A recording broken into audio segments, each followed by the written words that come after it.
أعوذ بالله من الشيطان الرجيم. بسم الله الرحمن الرحيم. الحمد لله الذي أنزل على عبده الكتاب ولم يجعل له عوجا قيما لينذر بأسا شديدا من لدنه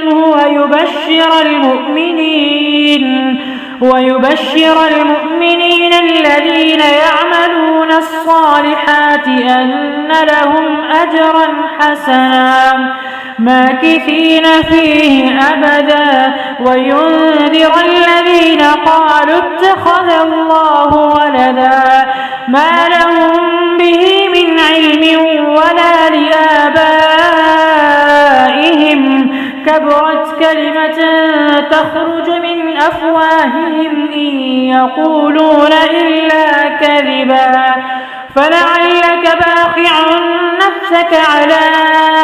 آثارهم إن لم يؤمنوا بهذا الحديث أسفا إنا جعلنا ما على الأرض زينة لها لنبلوهم أيهم أحسن عملا وإنا لجاعلون ما عليها صعيدا جرزا أم حسبت أن أصحاب الكهف والرقيم كانوا من آياتنا عجبا إذ أوى الفتية إلى الكهف فقالوا ربنا آتنا من لدنك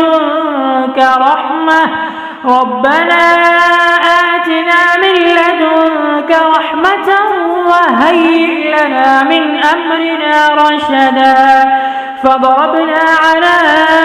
آذانهم في الكهف سنين عددا ثم بعثناهم لنعلم أي الحزبين أحصى لما لبثوا أمدا نحن نقص عليك نبأهم بالحق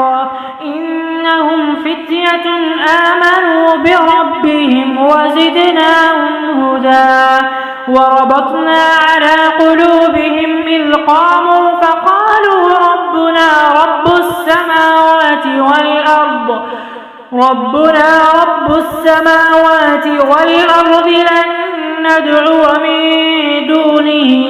إلها لقد قلنا إذا شططا هؤلاء قوم اتخذوا من دونه آلهة لولا يأتون عليهم بسلطان بين فمن أظلم ممن افترى على الله كذبا وإذ اعتزلتموهم وما يعبدون إلا الله فأووا إلى الكهف ينشر لكم ربكم من رحمته ويهيئ لكم من أمركم مرفقا وترى الشمس إذا طلعت تزاور عن كهفهم ذات اليمين وإذا غربت تقرضهم ذات الشمال وهم في فجوة منه ذلك من آيات الله من يهد الله فهو المهتد ومن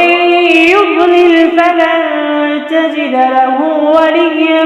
مرشدا وتحسبهم أيقاظا وهم رقود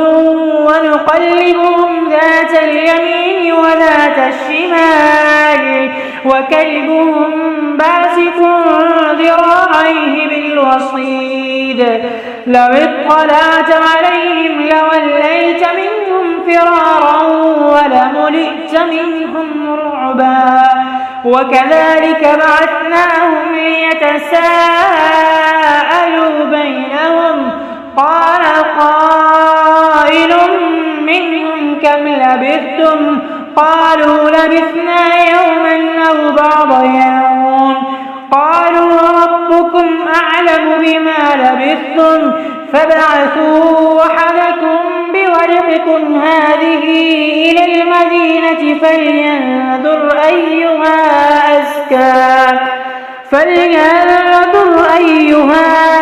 أزكى طعاما فليأتكم برزق منه وليتلطف ولا يشعرن بكم أحدا إنهم إن يظهروا عليكم يرجموكم أو يعيدوكم في ملتهم ولن تفلحوا إذا أبدا وكذلك أعثرنا عليهم ليعلموا أن وعد الله حق وأن الساعة لا ريب فيها إذ يتنازعون بينهم أمرهم فقالوا ابنوا عليهم بنيانا ربهم أعلم بهم قال الذين غلبوا على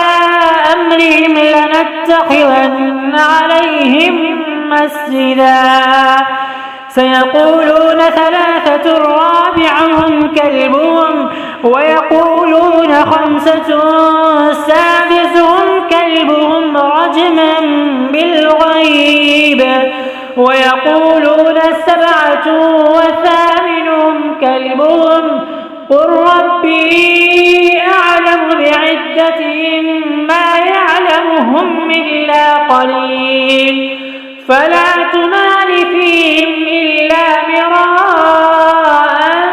ظاهرا ولا تستفت فيهم منهم أحدا ولا تقولن لشيء إني فاعل ذلك غدا إلا أن يشاء الله واذكر ربك إذا نسيت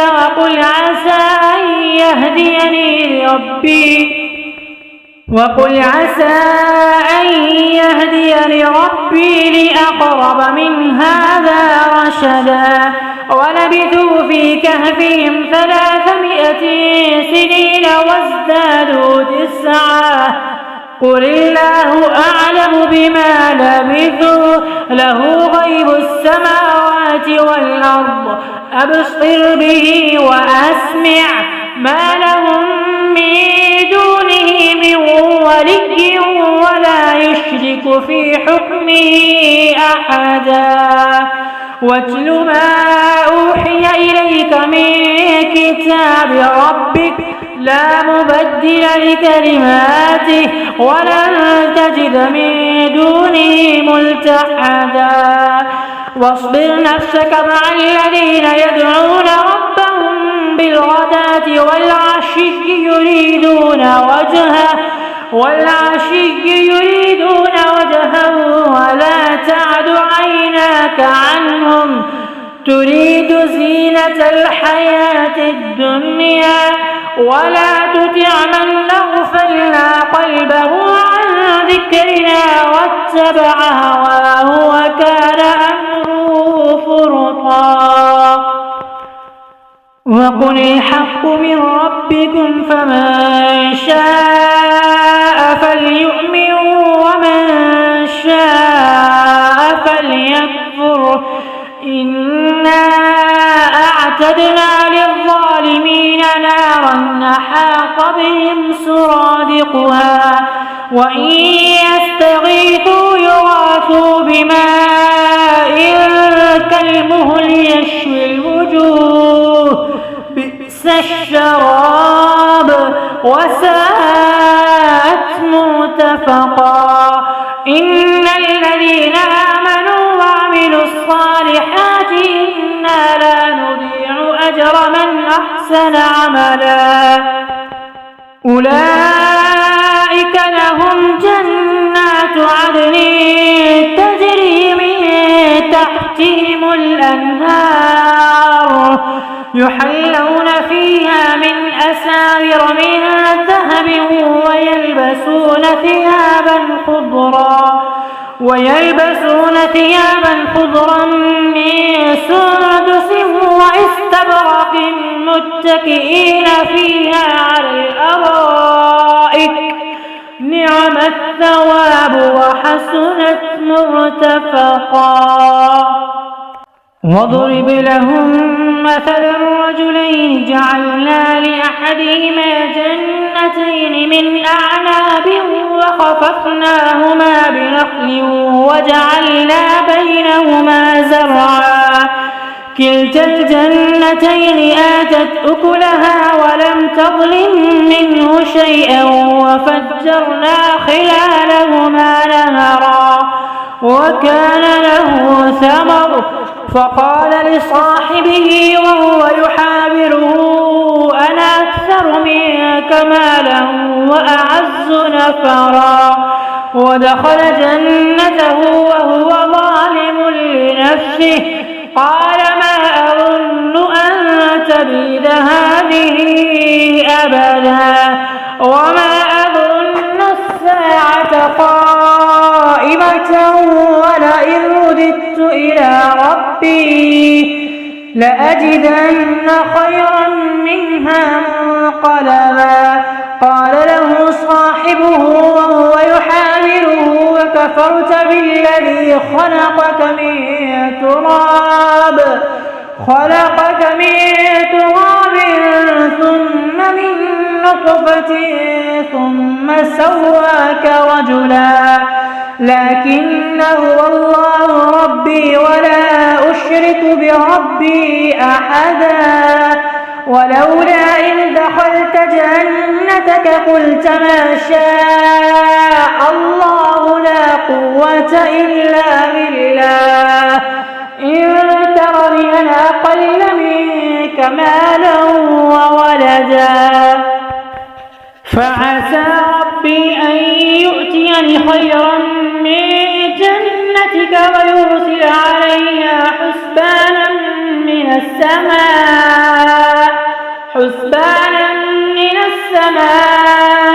فتصبح صعيدا زلقا أو يصبح ماؤها غورا فلن تستطيع له طلبا.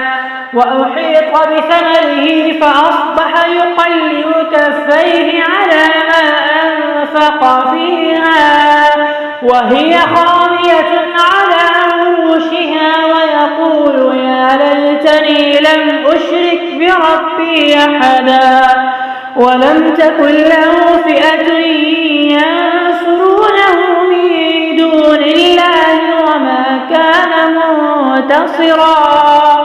هنالك الولاية لله الحق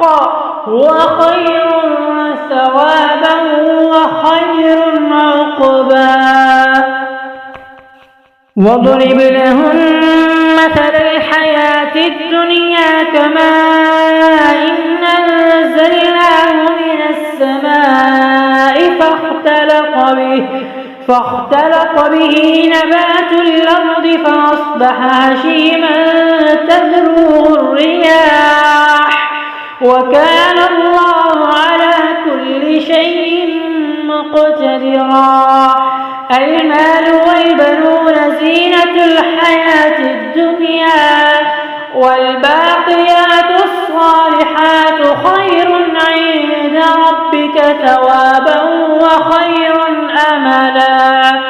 ويوم نسير الجبال وترى الأرض بارزة وحشرناهم فلم نغادر منهم أحدا وعرضوا على ربك صفا لقد جئتمونا كما خلقناكم أول مرة بل زعمتم أن لن نجعل لكم موعدا. ووضع الكتاب فترى المجرمين مشفقين مما فيه ويقولون يا ويلتنا ما لهذا الكتاب لا يغادر صغيرة ولا كبيرة إلا أحصاها ووجدوا ما عملوا حاضرا ولا يظلم ربك أحدا.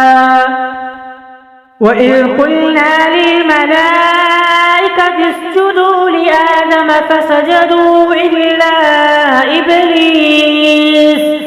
كان من الجن ففسق عن أمر ربه أفتتخذونه وذريته أولياء من دوني وهم لكم عدو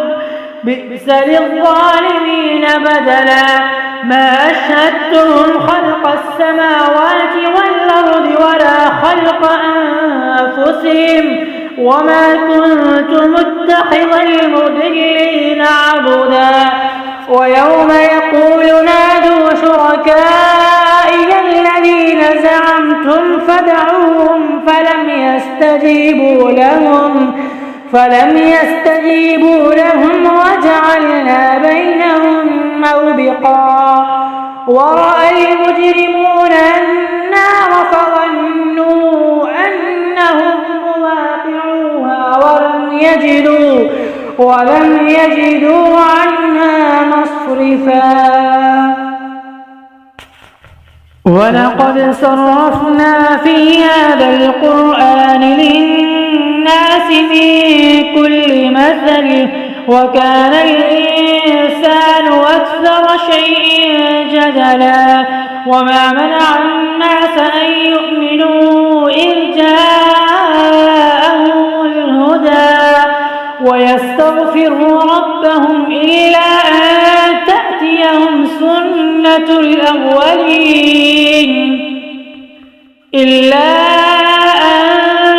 تأتيهم سنة الأولين أو يأتيهم العذاب قبلا وما نرسل المرسلين إلا مبشرين ومنذرين ويجادل الذين كفروا بالباطل ليدحضوا به الحق واتخذوا آياتي وما أنذروا هزوا ومن أظلم ممن ذكر بآيات ربه فأعرض عنها ونسي ما قدمت يداه إنا جعلنا على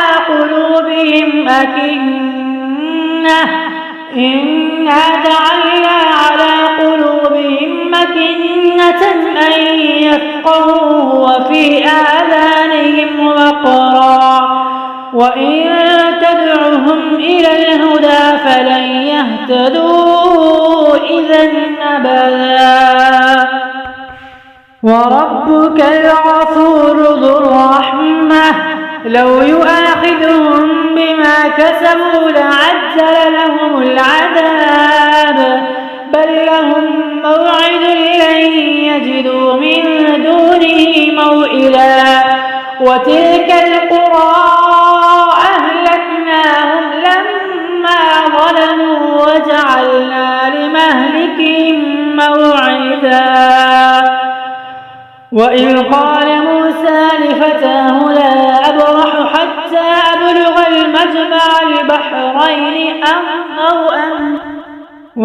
قال موسى لفتاه لا أبرح حتى أبلغ المجمع البحرين أو أمضي حقبا فلما بلغا مجمع بينهما نسيا حوتهما فاتخذ سبيله في البحر سربا فلما جاوزا قال لفتاه آتنا غداءنا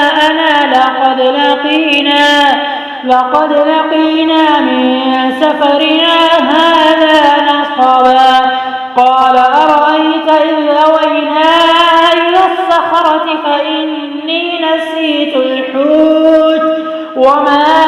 أنسانيه إلا الشيطان أن أذكره واتخذ سبيله في البحر عجبا قال ذلك ما كنا نبغي فارتدا على آثارهما قصصا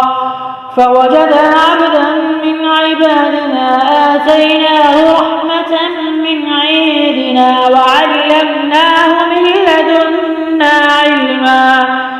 قال له موسى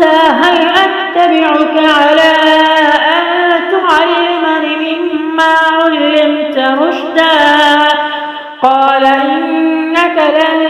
تستطيع معي صبرا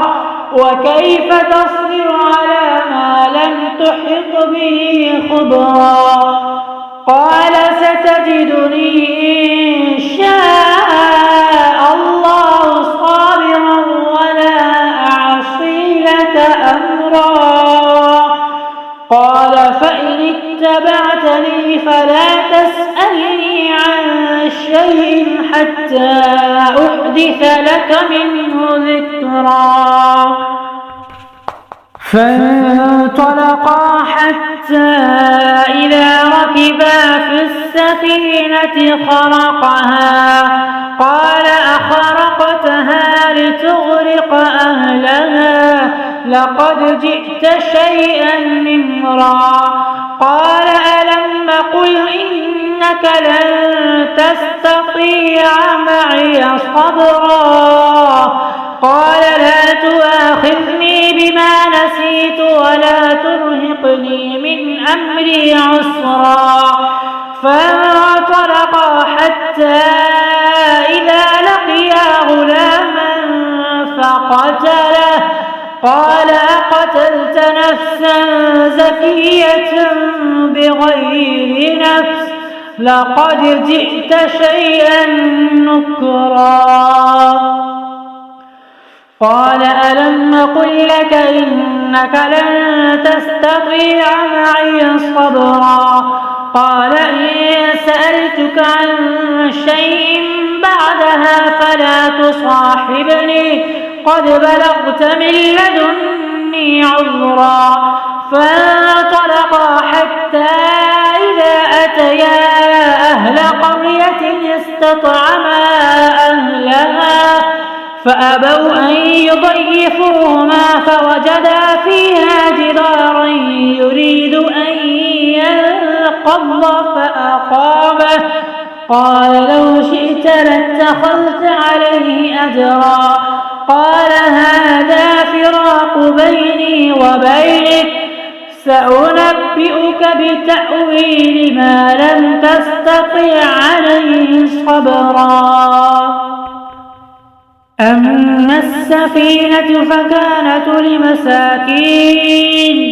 فكانت لمساكين يعملون في البحر فأردت أن أعيبها وكان وراءهم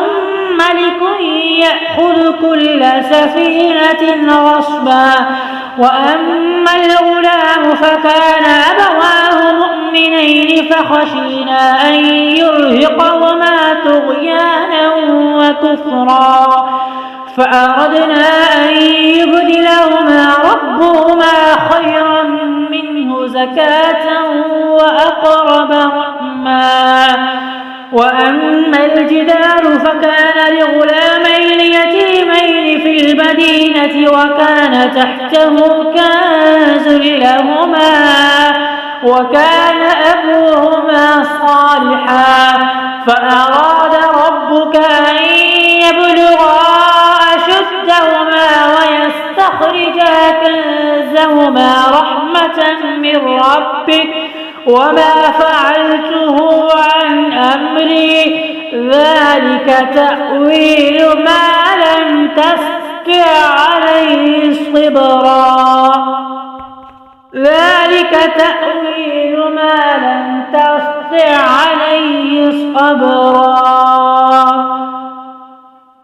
ويسألونك عن ذي القرنين قل سأتلو عليكم منه ذكرا إنا مكنا له في الأرض وآتيناه من كل شيء سببا فأتبع سببا حتى إذا بلغ مغرب الشمس وجدها تغرب في عين حمئة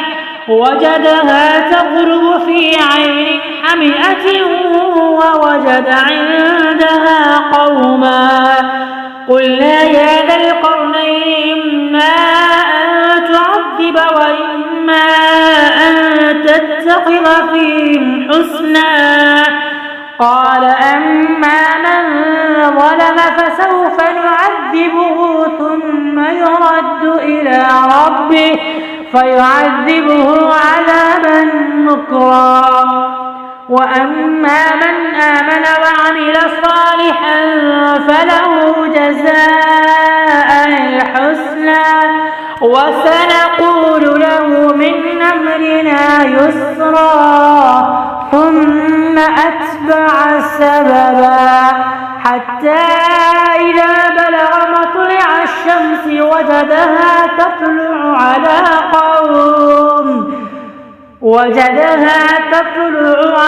قوم لم نجعل لهم من دونها سترا كذلك وقد أحطنا بما لديه خبرا ثم أتبع سببا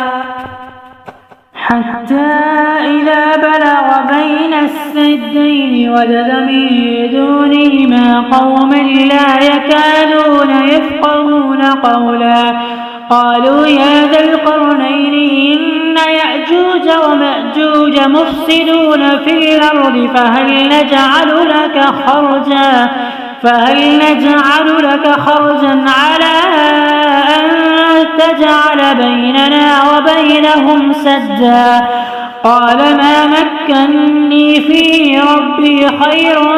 فأعينوني بقوة أجعل بينكم وبينهم رجما آتوني زبر الحديد حتى إذا ساوى بين الصدفين قال انفخوا حتى إذا جعله نارا قال آتوني أفرغ عليه قطرا فما استطاعوا أن يظهروه وما استطاعوا له نقبا قال هذا رحمة من ربي فإذا جاء وعد ربي جعله دكاء وكان وعد ربي حقا وتركنا بعضهم يومئذ يموج في بعض ونفخ في الصور فجمعناهم جمعا وعرضنا جهنم يومئذ للكافرين عرضا الذين كانت أعينهم في غطاء عن ذكري وكانوا لا يستطيعون سمعا أفحسب الذين كفروا أن يتخذوا عبادي من دوني أولياء إنا أعتدنا جهنم للكافرين نزلا قل هل ننبئكم بالأخسرين أعمالا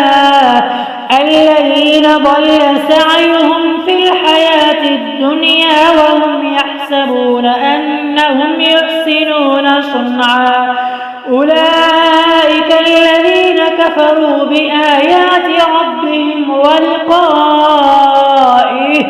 ولقائه فحبطت أعمالهم فلا نقيم لهم يوم القيامة وزنا ذلك جزاؤهم جهنم بما كفروا واتخذوا آياتي ورسلي هزوا إن الذين آمنوا وعملوا الصالحات كانت لهم جنات الفردوس نزلا خالدين فيها لا يبغون عنها حولا قل لو كان البحر مدادا لكلمات ربي لنفد البحر قبل أن تنفد كلمات ربي ولو جئنا بمثله مددا قل إنما أنا بشر مثلكم يوحى إلي أنما إلهكم إله واحد فمن كان يرجو لقاء ربه فليعمل عملا صالحا ولا يشرك بعبادة ربه أحدا.